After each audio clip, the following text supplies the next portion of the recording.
Fala pessoal, tudo tranquilo? Vamos para mais uma aula. Hoje o tópico da nossa aula é sobre a estrutura core do SingleSPA. Eu já na aula passada eu tinha dado uma visão, né, sobre essa parte do core, de como vai funcionar essa parte micro front-end, e a gente vai falar sobre isso. Mas antes, dois recados. Primeiro, se inscreva aqui no canal, não esqueça de dar aquele like que ajuda muito o canal. Ativa as notificações também, para você não perder nenhum conteúdo. E segundo, queria me desculpar, fiquei 2 semanas afastado, mas foi por um bom motivo. Até vou mostrar para vocês aqui. O curso lá do Figma, lá que eu prometi para vocês, já está em andamento. Eu estou aqui ralando essas 2 semanas para subir aqui. Vocês já viram que é na Udemy, né? Então vou subir lá e vou disponibilizar para vocês. Ainda essa semana eu quero disponibilizar, era para ter feito isso até o fim do ano passado, mas correu que eu fiquei sem tempo. Acontece. Bom, vamos lá, pessoal. Vou tentar ser o mais breve possível para essa aula não ficar muito grande, mas é uma aula que eu vou entrar um pouco mais de detalhe em questão de código agora, tá? A primeira coisa que eu quero fazer com vocês é mostrar como que é em relação o projeto base dele, instalando o root e tudo mais, seria essa parte do core, né? Eu vou cortar algumas partes do vídeo que ele vai demorar a instalação e tudo mais, mas basicamente se vocês derem um get start, como vocês viram, vocês vierem aqui, ó, create root config, é a primeira etapa, é criar o arquivo de root, ou seja, criar o arquivo base, que é o orquestrador, né? Então a gente vai vir aqui, aí eu vou vir aqui no meu na minha pasta que eu fiz aqui, ó, teste curso, bem criativo. Vamos lá, vou abrir aqui, digitar cmd, dar um enter, ele vai abrir o meu prompt de comando, né? Vou digitar aqui, ó, o comando que ele pediu. Assim que eu digitar, ele vai começar a baixar algumas coisas. Eu já tinha rodado esse comando antes para também fazer alguns testes antes de fazer a aula. Mas ele vai baixar algumas coisas, depois ele vai fazer uma série de perguntas. Eu vou dar uma pausa aqui, só até ele chegar nessas perguntas, tá? Bom, vamos lá. Ele veio aqui, ó, e a primeira coisa que ele pergunta é qual que é o nome do diretório que você vai colocar, né? Qual o caminho, aonde você vai colocar esse projeto, né? Como eu já estou no local, eu vou só dar um ponto aqui e um enter. Aí ele vai perguntar, você quer fazer esse package, né? Você quer montar essa estrutura de projeto com Yarn, um NPM ou PNPM? Assim, eu sei dos benefícios do Yarn, tá? Mas eu gosto do NPM, então eu vou usar o NPM. Você pode usar o Yarn se você quiser, tá? Aqui a gente está simulando como montar o projeto do zero ali, usando a própria documentação, tá? Não foi dessa maneira que eu fiz, mas é uma maneira muito útil para se você quiser montar o projeto do zero, tá? E não quiser usar o meu, por exemplo. Ah, quero testar e quero usar o framework e usar a documentação. A documentação é muito boa, muito rica, então você consegue criar ali do zero esses caras. Então, estou mostrando aqui, dando um exemplo. Aí, colocando npm, aí ele vai falar assim, ó, você quer usar o TypeScript no seu projeto? Eu quero, que é aquele TS que ele cria e tudo mais. É mais fácil para manipular, principalmente a gente que vai trabalhar com Angular. Aí ele vai falar assim, você quer usar o layout do SingleSPA, né? Eu falar sim, quero usar, né? Aqui a organização, é o nome da organização, você pode colocar teste ou o que você quiser, tá? Às vezes você tem, às vezes é para sua empresa e tudo mais, e você coloca o nome que você quiser. E aí ele vai começar, ele já cria ali automaticamente algumas coisas, e aí ele vai começar a instalar as dependências. Eu vou dar um pause aqui de novo, porque essa parte aqui ele é bem ele demora um pouco, tá? Então vou dar um pause, mas assim, vai instalar dependências, depois ele vai liberar o projeto para vocês.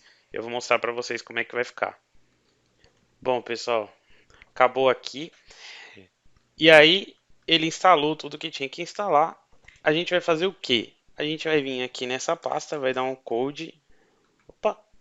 vai dar um code aqui, ponto, para abrir no Visual Studio Code, né, a pasta.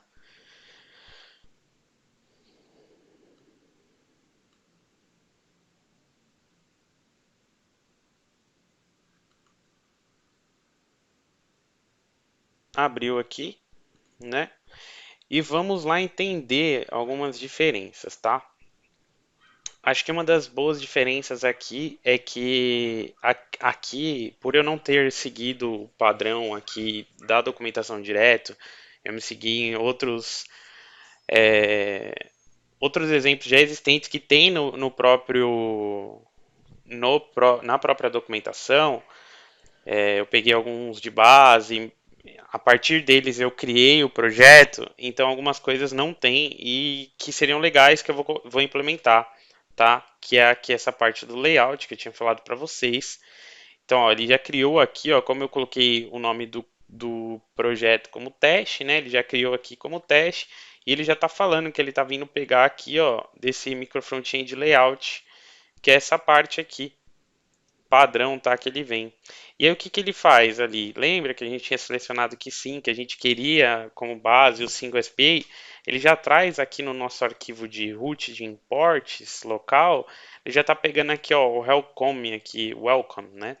Welcome é de doer, né? É o welcome. É, do single SPA esse dist que já tá em algum lugar lá deles, lá, né? Da galera que fez o framework, e aqui o desenvolvimento local. De resto, basicamente é a mesma coisa, tá? A gente tem aqui o Webpack Config, que é ele que define algumas coisas, tá? E o package JSON, que já tem aqui, ó, o start com o Webpack Server, tem o lint, tem algumas coisas aqui também de formatação com Peter, né? Se eu não me engano é assim que se pronuncia. Tem uma parte ali com Husky para padronização de commit, então ele já vem bem legalzinho aqui, tá? Vamos testar então isso daqui, né? Então a primeira coisa, se a gente der um npm start, provavelmente ele não vai funcionar de cara. Não sei agora porque eu já tinha feito, mas se o seu não funcionar de cara, ele vai falar para você assim, ó, instala o Webpack CLI. E aí ele vai pedir para você instalar o Webpack CLI, tá? Eu vou dar um pause aqui de novo, porque até ele pedir isso, aí a gente... Não, acho que agora vai mais rápido. Porque meu computador às vezes está meio lento, tá, pessoal? Então, peço desculpas. Mas até ele pedir e tudo mais e rodar, às vezes demora um pouquinho, tá? E é normal isso, não tem problema.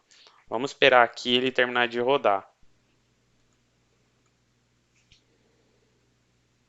Ó, aqui a gente já pode ver que ele está subindo um serverzinho local na porta 9000, tá? A gente consegue mudar essa porta. Aqui, ó, aqui tá 9000, é só mudar a porta para que você quiser. No projeto do FinTutor, nosso projeto, eu coloquei na porta 8080, tá? O que que vai acontecer quando esse projeto subir? A gente tem esse cara aqui no pegando essa parte aqui do Welcome aqui, que é onde ele pegou no micro front-end, que vocês estão vendo?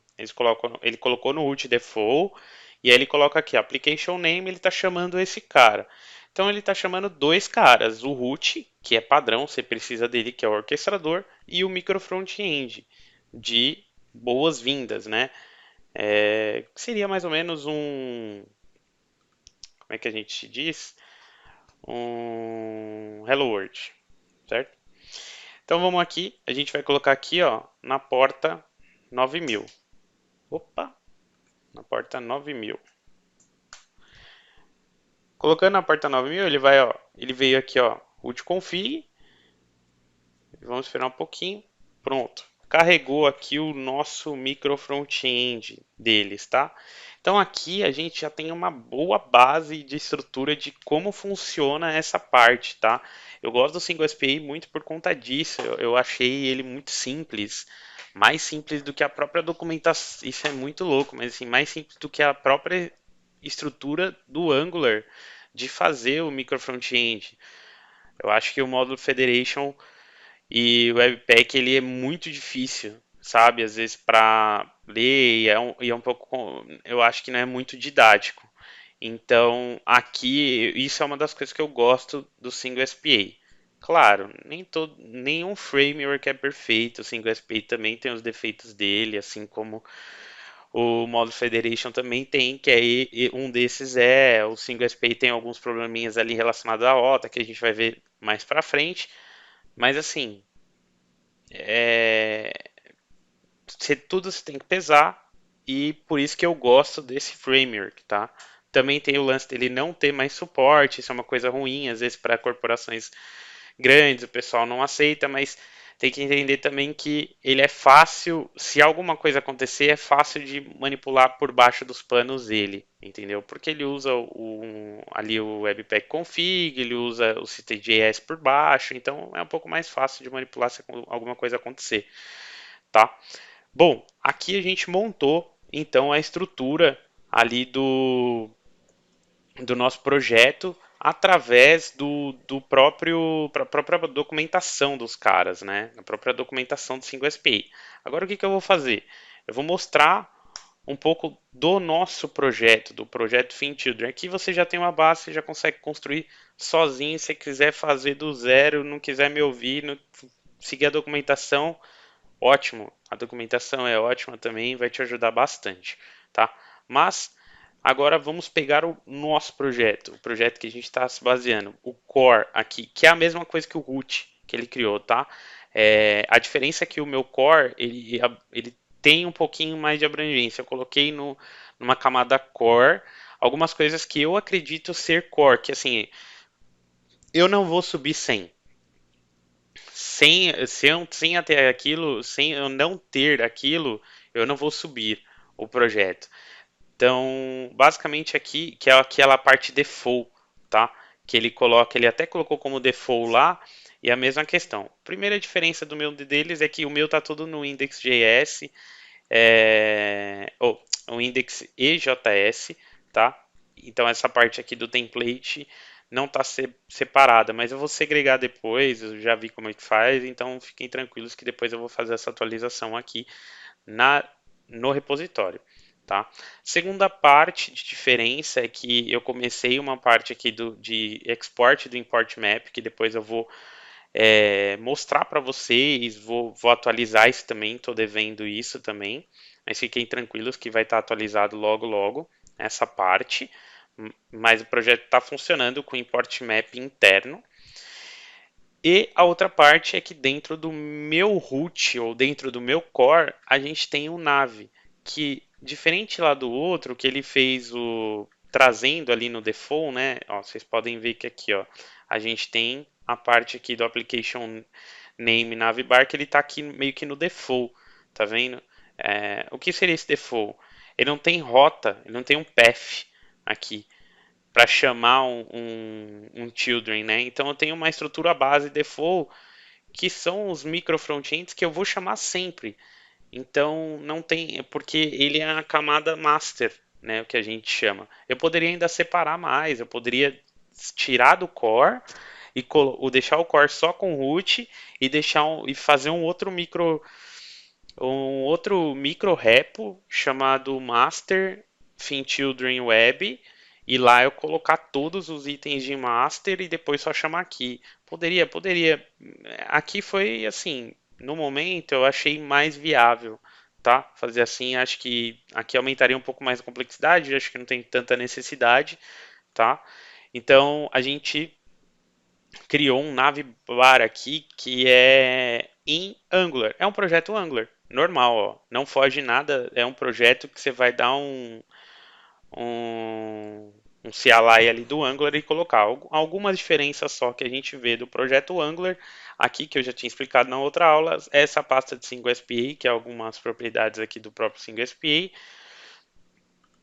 e esse empty route aqui que ele tem a necessidade para fazer em alguns projetos ali, vocês vão ver que ele tem uma necessidade dele existir essa rota vazia para ele se encontrar, para ele meio que falar assim, ah, beleza, eu tenho uma rota vazia onde eu vou chamar o meu micro front-end.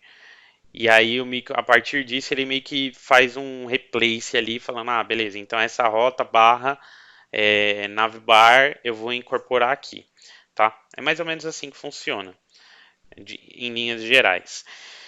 Então, basicamente, a gente tem isso daqui, o projeto Navibar, e a gente tem o projeto aqui do Root, tá? Uma outra grande diferença aqui do meu pro projeto deles. Por eu ter esse outro projeto englobado dentro do meu contexto, o que que eu fiz? Dentro do meu package JSON, no meu start, eu usei esse cara aqui, ó, currently. Eu nem sei pronunciar, tá? Como que se pronuncia certo em inglês. Mas basicamente o que que ele faz? Esse cara aqui, ele consegue subir no mesmo contexto várias instâncias. Então, quando eu faço esse barra local, barra npm run, toda vez que eu der um barra aqui, eu poderia colocar n aqui. É que fica muito pesado, tá? Assim, não é muito viável. Mas às vezes, se você for subir, sei lá, dentro do seu core for ter 4 ou 5 micro frontends, e você quer dar um npm start no root, que é o meu caso, e subir, porque é o contexto, então a gente basicamente vai fazer isso, usar esse cara aqui. E eu vou mostrar para vocês agora. Eu vou dar um npm start aqui, vou dar um pause no vídeo porque esse daqui demora um pouco, mas aí eu mostro para vocês o que que ele fez. Bom, vamos lá. Ele carregou aqui e aí o que eu preciso mostrar para vocês, ele ainda está carregando aqui mais a parte do micro front-end, tá? Do navbar. Mas aqui já dá para ter uma noção, ó. Ele faz um start do navbar e faz um start aqui, ó, em paralelo. Está vendo que ele coloca 1 e 0? Então ele vai colocando em arrays esse cara, as instâncias que ele está rodando. Então esse cara é muito legal por conta disso, tá? Vamos esperar terminar e aí a gente já dá continuidade para ver o que que vai abrir nesse root, né? Show de bola. Carregou, terminou de carregar, ó, eu pedi para ele carregar numa porta diferente aqui, tá? Na 4201, tá? Em vez da 4200 que é a padrão do Angular, eu pedi de propósito, tá? Porque a gente vai ter que ir carregando em portas diferentes, senão ele vai dar conflito no nosso micro frontends. Feito isso, vamos ver então o que que aconteceu aqui, né? Basicamente, o nosso root carregou o que? Eu pedi outra coisa que eu mudei, o padrão dele era 9000, eu mudei para 8080, tá? Porque, simplesmente que eu gosto da 8080 é mais fácil de eu lembrar, tá? Não teve muito porquê. É, Quando a gente carrega, o que que ele vai carregar? Ele vai carregar a estrutura do root e um micro front-end igual o outro fez. Só que aqui a gente já carregou o nosso navbar, ou seja, já temos a estrutura. Mas você viu que ele não deu erro, ele carregou o navbar, ele não deu erro porque a home não está sendo carregada? Por quê? Porque a gente não está contexto de home, a gente não está contexto barra home, tá? Se a gente fizer isso, mesmo assim ele não vai dar erro, tá? Mesmo ele esperando o barra home aqui, ele não vai dar erro por quê? Porque o resto é individual. Então, essa é a sacada do micro front-end. A gente consegue carregar o entorno, tá? Todo o entorno ali de forma desacoplada e não fazendo com que os outros projetos interfiram na master ou em qualquer outro. Às vezes você tá. Por exemplo, existem equipes que trabalham por blocos dentro de uma mesma página. Então, às vezes, a galera faz micros front-ends dentro da mesma página, que é um nível. Você desce um nível, né? Então, isso é muito legal. Que se a parte da equipe X falhar, a minha parte não vai falhar, tá? Bom, pessoal, eu tentei resumir ao máximo, a aula ficou grande, deu quase 20 minutos aí de aula, mas é para a gente não precisar fazer muitas aulas e ter ali o contexto bem consolidado. Então aqui a gente já montou o nosso core, próxima aula a gente vai ver um pouco sobre a home. Tá certo, pessoal? Muito obrigado pela aula, muito obrigado por vocês estarem aqui e até a próxima aula.